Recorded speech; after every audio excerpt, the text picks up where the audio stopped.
An expert on African development issues, Richard Dowden, has advised the federal government to bridge the poverty gap between the people and their leaders to avoid a revolution similar to that being experienced in parts of the Middle East.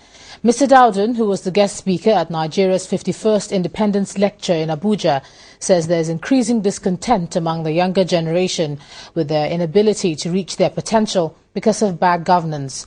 He says the federal government should focus on rebuilding the nation's reputation, not by merely rebranding the image on the surface, but a total change from the roots.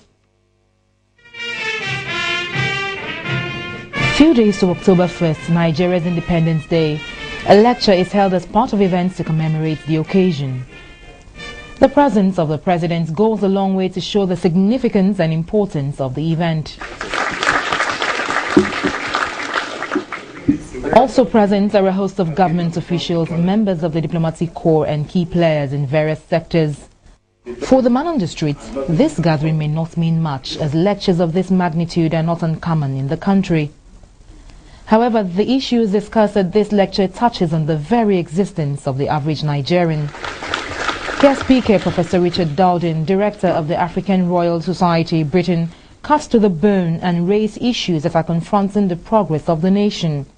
The first is what he describes as the curse of the crude oil. By 2000, Nigeria had become an oil-rich, deeply indebted country, and the vast majority of Nigerians had become poorer. It doesn't have to be a curse. It is possible to use it successfully, so that this one-off, irreplaceable asset is invested for future generations in education and infrastructure. Disclosed a report from the Global Financial Integrity in Washington, giving alarming statistics of illicit outflows of cash in Africa from 1970 to 2008 to between $854 billion to 1.8 trillion naira, with Nigeria having the highest figures of $89.5 billion. 100 million Nigerians live in poverty. It's a quarter of the total of people living in poverty in sub-Saharan Africa.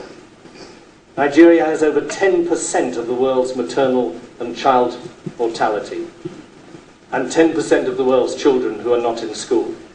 This is unacceptable. It's even more unacceptable in a country with those. It's even more unacceptable that in a country with those statistics, the politicians are paid the highest paid in the world.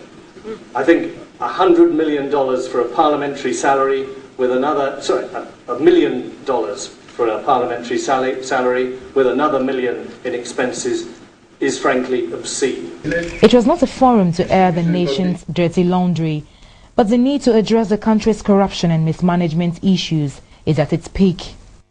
It is the end of another lecture, but the big question is, what next?